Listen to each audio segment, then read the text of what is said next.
Assalamualaikum warahmatullahi wabarakatuh. Perkenalkan, nama saya Amalia Novita Safitri dari PGMI 5B dengan NIM 233141075. Di sini kita akan membahas mengenai ekonomi global dan pemerataan ekonomi. Oke, untuk bab ini kita akan membahas mengenai uh, ekonomi global dan pemerataan ekonomi, dan kita akan fokus di pemerataan ekonomi yang ada di Indonesia. Oke. Yang pertama yaitu menurut para ahli, yang pertama pada teori pembangunan ekonomi menurut Todaro dan Smith pada tahun 2009, pembangunan bukan hanya pertumbuhan pendapatan, namun juga peningkatan kualitas hidup. Kemudian pada teori pemerataan ekonomi menurut Sen tahun 1999, kesejahteraan itu diukur dari kapabilitas individu untuk hidup bermakna. Kemudian ada juga dari Amartya Sen dari pada tahun 1999, pemerataan pembangunan bukan sekedar pembagian sumber daya, tetapi juga pembagian kesempatan untuk hidup layak dan bermartabat. Kemudian ada juga dari teori kesejahteraan masyarakat, yaitu pemerataan diperlukan agar semua individu memiliki akses yang sama terhadap sumber daya.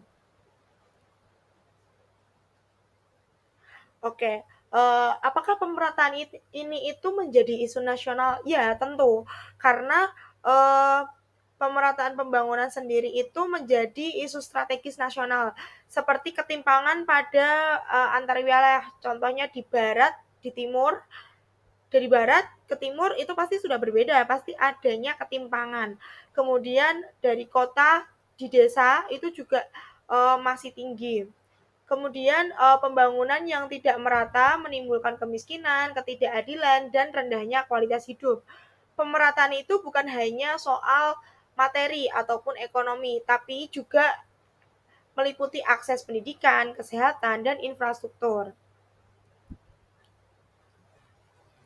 Oke, tujuan dari pemerataan ekonomi sendiri yaitu untuk mengurangi kesenjangan antar wilayah, seperti tadi di barat ke timur itu pasti ada ketimpangan sosial.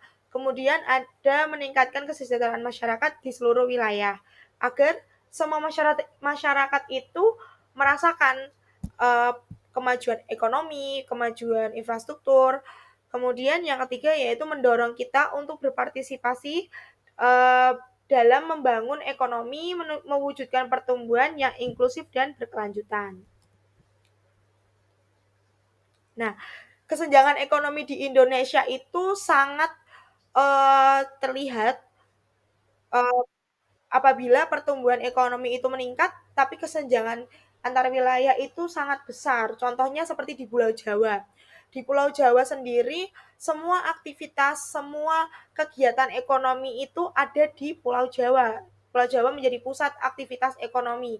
Sedangkan di Pulau Papua, NTT, Maluku itu masih sangat tertinggal dalam bidang seperti infrastruktur pembangunan, pendidikan, bahkan kesehatan. Nah, akibatnya kemiskinan itu akan menjadi struktural dan rendahnya daya saing daerah tertinggal.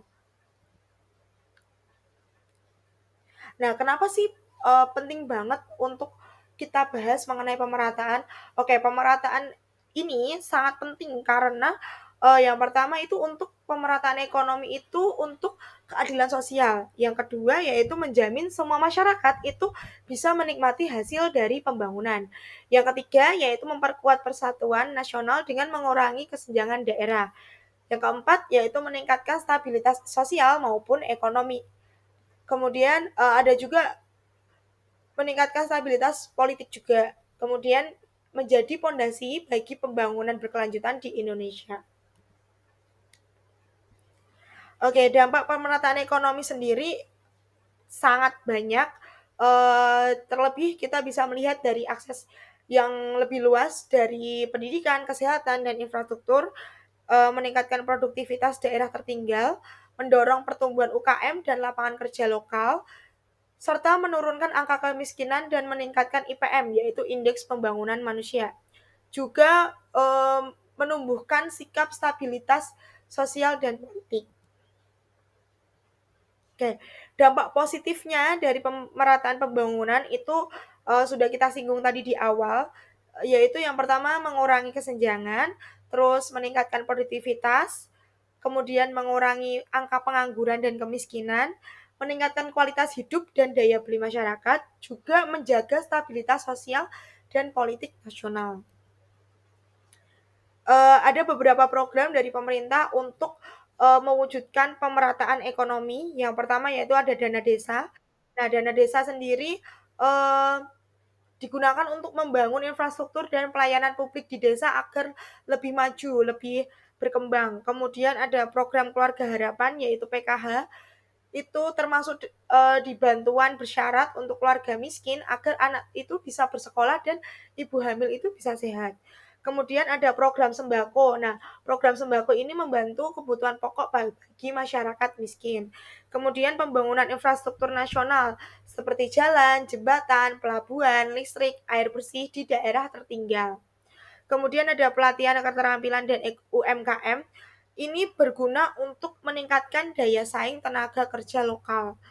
Kemudian ada kredit usaha rakyat, yaitu KUR, yaitu akses permodalan murah bagi pelaku usaha kecil. Jadi pelaku usaha kecil itu kan pastinya dia eh, membutuhkan modal yang sangat besar. Nah, itu bagi usaha rakyat kecil itu pasti mencari bunga yang paling kecil. Nah, itu nanti Bank Indonesia juga akan bekerja sama dengan pemerintah agar menjaga stabilitas ekonomi.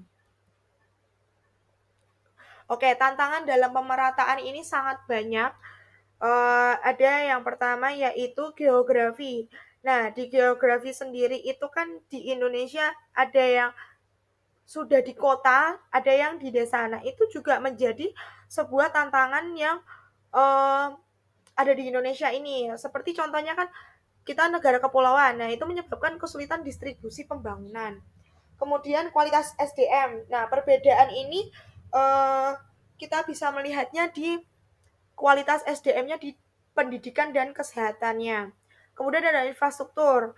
Nah, di infrastruktur sendiri itu sangat terlihat ketimpangan akses transportasi dan energi. Kemudian bencana dan perubahan iklim itu pastinya sangat menghambat pembangunan di wilayah pesisir ataupun pulau kecil. Kemudian ada manajemen dan korupsi lokal. Nah, ini adalah menjadi isu yang sangat besar, jadinya bisa mengurangi efektivitas pelaksanaan kebijakan. Nah, strategi yang bisa kita lakukan untuk menghadapi tantangan yaitu yang pertama meningkatkan pemerataan investasi antar wilayah, kemudian memperkuat koordinasi pusat ke daerah, selanjutnya mempercepat infrastruktur agar lebih cepat merata, kemudian meningkatkan kualitas SDM melalui pendidikan dan pelatihan. Kemudian mendorong partisipasi masyarakat lokal dalam perencanaan pembangunan. Oke, cukup sekian dari saya. Wassalamualaikum warahmatullahi wabarakatuh.